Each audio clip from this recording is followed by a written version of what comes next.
Welcome to Leadership Legacy Radio, where you inspire you to live your dreams, encourage you to take massive action, and be your authentic and genuine self. We focus on 3 pillars. That's empowering youth, equipping leaders, and enriching marriages so that you can go out and dominate your space. If you're ready to dominate, you're listening to the right show. This is the Leadership Legacy Radio. Now let's go.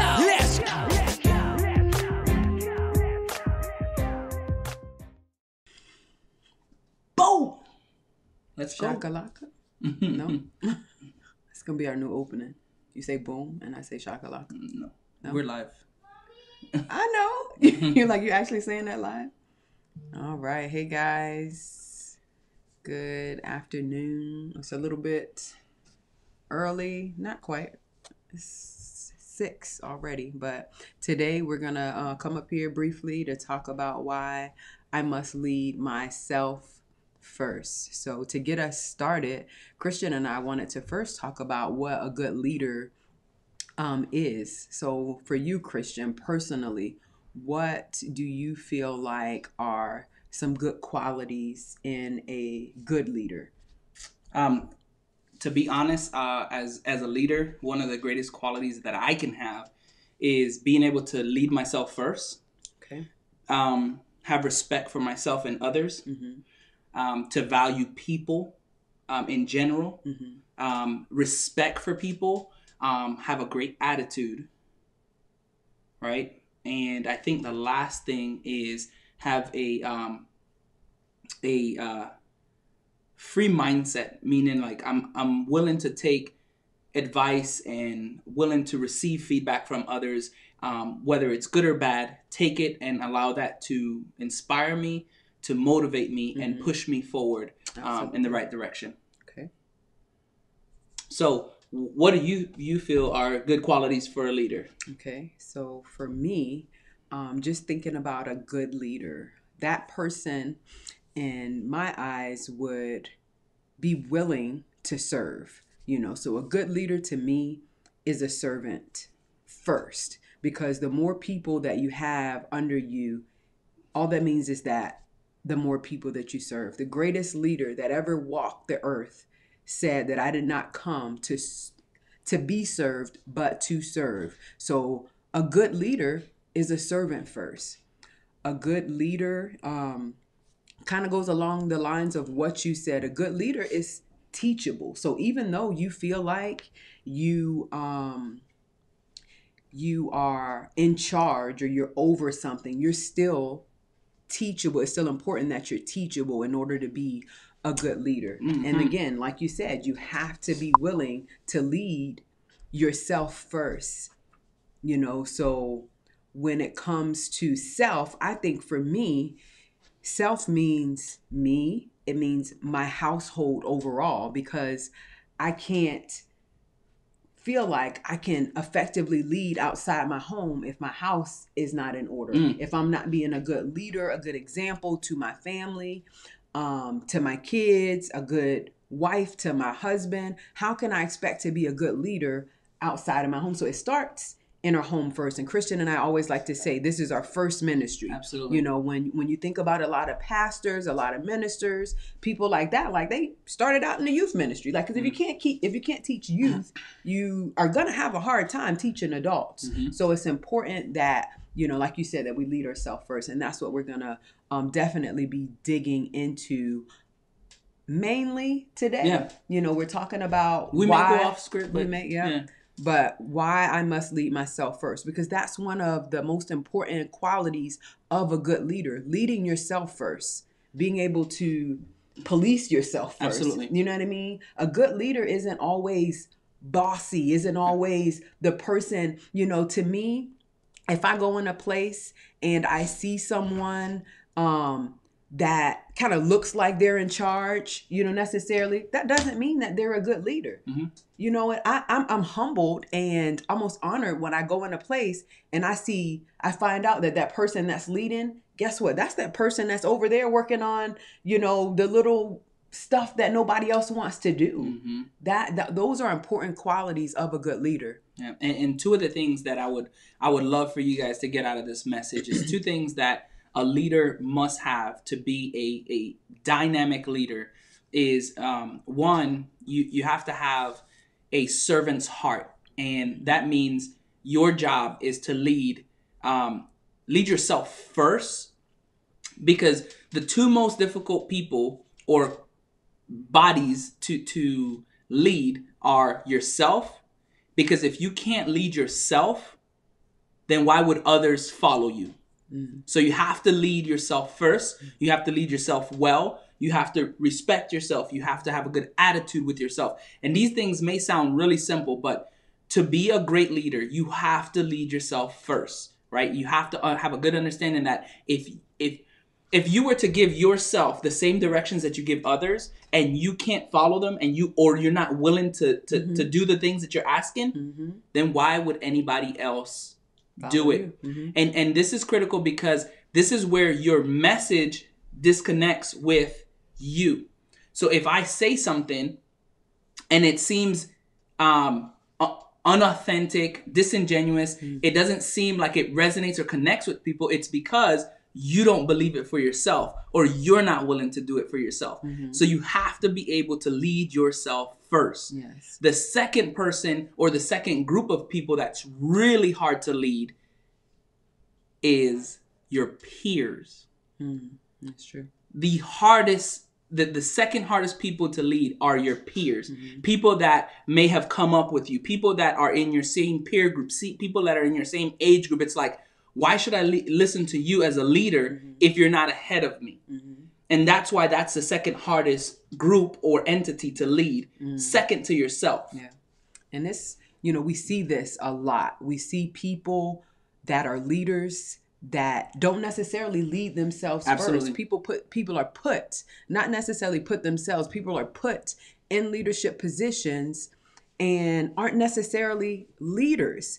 And that's a problem. Oftentimes people feel like, because I am knowledgeable in an area, because I know a lot about this topic or, this subject, because I'm smart, I work on computers, or I'm just intelligent, that doesn't make you a leader. Absolutely. It does not. You can have little to no knowledge about an area and be the best leader in that organization than somebody that's knowledgeable in that area, because they're not a leader.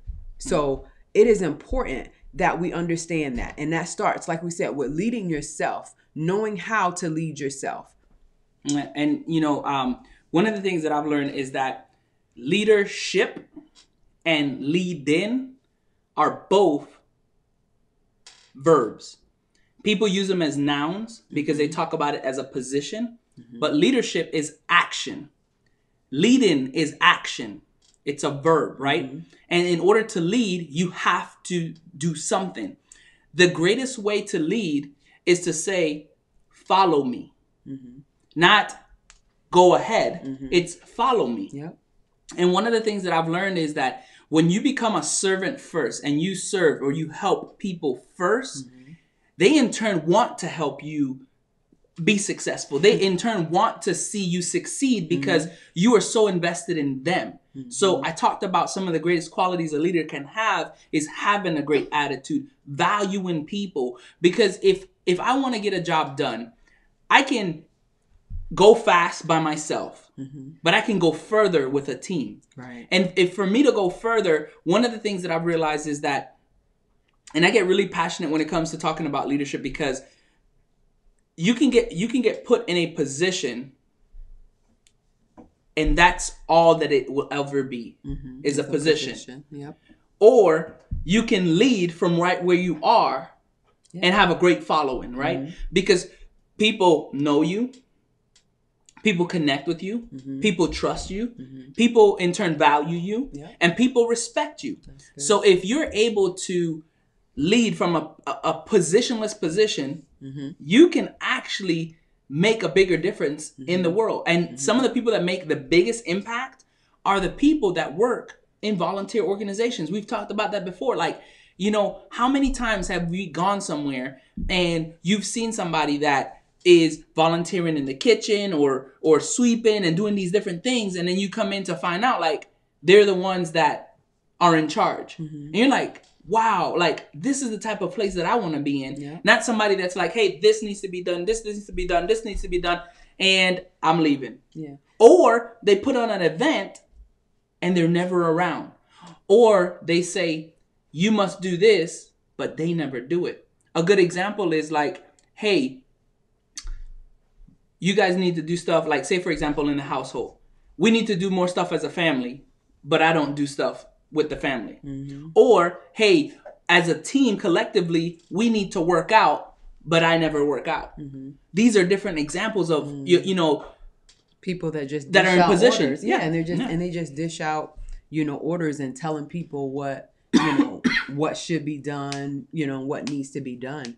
And that makes a big difference when you're underneath of Absolutely. of a person like that. Yes, absolutely. So one of the things that will determine another aspect that will determine the greatness of a leader is being the best follower that you can be. And why is that important? So as a leader, if I can follow extremely well, I will continue to get elevated. So one of the things that I realized, and this is like just looking back over my career, is the times that I got elevated was the times that I did the most followership.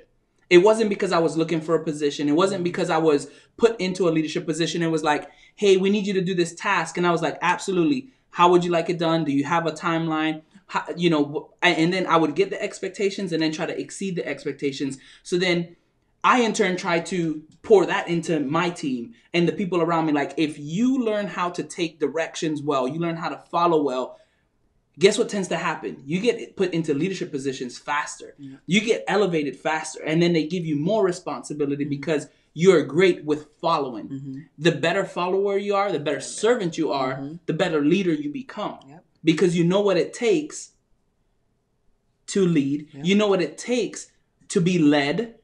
So you become a great leader by becoming a great follower first. Yes. And so honestly, that right there sums it up. I mean, for me personally, you know what I mean? That's a big chunk of why I must, you know, lead myself first and what a good leader looks like. And it's serving. Yeah. It's being a follower. You have to have a heart to serve. You know, when we started this live, I said, you know, I gave the example, the greatest leader that ever walked this earth, you know, said, I did not come to be served. But to serve, but I came to serve. So that's our example. Like we have to serve others. When you decide to be in a leadership position, you're deciding that, you know what, I want to serve these people that follow me. I want to serve the people that are under me. That's what you're deciding to do. But most oftentimes, that's not what people are wanting to do. People want a position. People want accolades. People want to be noticed. People want to be praised. People want, you know, people want to be in control. And it makes for a bad leader. Yeah. And you know, you talked about this before, you know, and there was a quote that stated, those looking for accolades are immature. Those looking to, you know, give others praise are mature, right? Like when you look for praise, when you accept accolades, that shows maturity. Like if you know what I mean, like if I give you praise, but when you seek it, that shows immaturity. Immaturity, for sure. Absolutely. And so, you know, for me, that the quickest way to become a great leader, the quickest way to rise to the top is to be a great follower. You know, when we talk about the first point, you know, understanding that, like, in order to become a good leader, you have to know that nobody's willing to follow you if you're not willing to follow yourself. So you have to lead yourself well. Yeah. And then the last component is just making sure that you understand that in order for you as a leader to go to the highest level, you have to be willing to serve.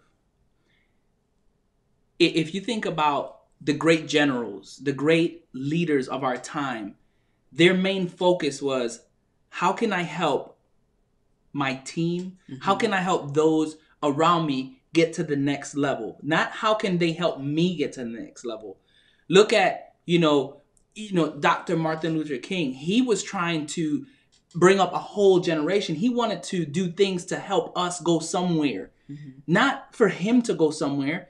If he was a motivational speaker in this time, he would probably be the highest listened to motivational speaker, because he wanted to serve. He had a dream. He had a vision of where he wanted us to be. Not where he wanted to be, where he wanted us to be. And then you think about the people that made a difference in the world, the Elon Musk, the Steve Jobs, like they want to be innovative. Like, how can I give you a computer in your hand so that you can be more connected than you ever were before? Not how can I be more connected? You know, think about that. Like, how can we make sure that we have life and sustainability moving into the future? That's what Elon Musk is aiming for. Not how can he have life? How can we?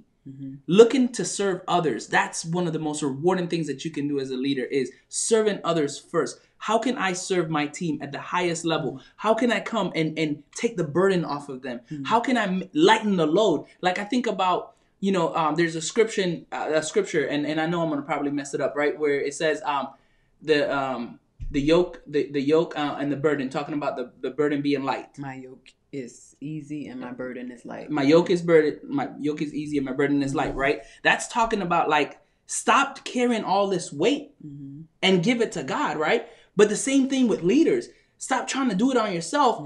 And as a leader, I'm supposed to take the weight off my team shoulder and then move it away. Keep moving it off my team's back. Like, keep moving it. Any obstacle that comes in their way, let me knock it out the way for them so that they can go crush it every day in their goals, in their dreams, in their ambitions. Like, how can I help them get to the next level? And it comes from serving. Right. And you talked about, you know, like working together, working as a team. That's so important. I heard something, I was listening to something recently that was talking about Dr. Martin Luther King, and talked about how, you know, he gave his best. You know, good leaders, they give 100%. They do. They give their absolute best, and they work with other people to be good leaders. Because guess what? They're not good at every single thing, at every aspect of their life are they a 10. You know, they know what their gift is. They know what area they are called to lead and be strong in. And they operate in those areas, and they bring people alongside of them that are strong in those other areas where they might not be as strong. So when Martin Luther King, and he got together with other leaders, Malcolm X and other leaders during their time, they made a difference when they came together. Yes, he was strong by himself, but when they came together, when they decided to work together, they made a difference. They made a huge impact in the world. If he didn't give 100%, we'd probably be just coming out of slavery. Absolutely. You know what I mean? Like, absolutely. if he didn't give, if he didn't you have give to give 100. You have to give 100%, and you have to work with other people, other leaders, because we're all leaders in different aspects. Oh my goodness. Yeah. And so that's really what we wanted to share with you guys. We wanted to make sure that you understood, like, these key concepts, because we see it every day.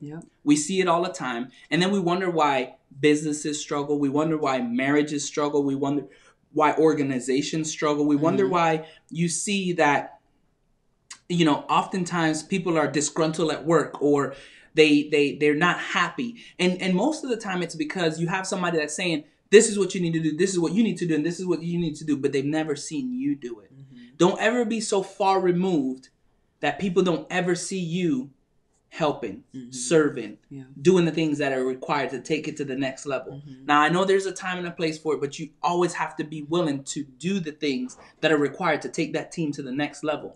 And it starts with serving and leading yourself first. Absolutely. Right? Being a servant, having a servant's heart.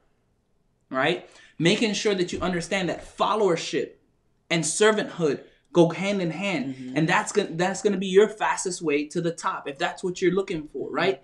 And then lastly, just making sure that you understand that leadership and leading is action. It's not about position. It's not about, you know, a certain title. It's about how can you help people? How can you take people to the next level? Because the more people that you turn into leaders, the better leader you are. Leadership is not an addition sport. It's a multiplication sport, right? How many leaders can you multiply? Absolutely. You know, because if you have more leaders around you, the less you have to do. Wow. Yeah. All right. That's all we got for you guys tonight. Talking about leading yourself first, why that's important. Yes. This is Sharita Martinez. I'm Sharita Martinez. I'm Coach Chris, and we are your friends, and we want you to go out and dominate your space.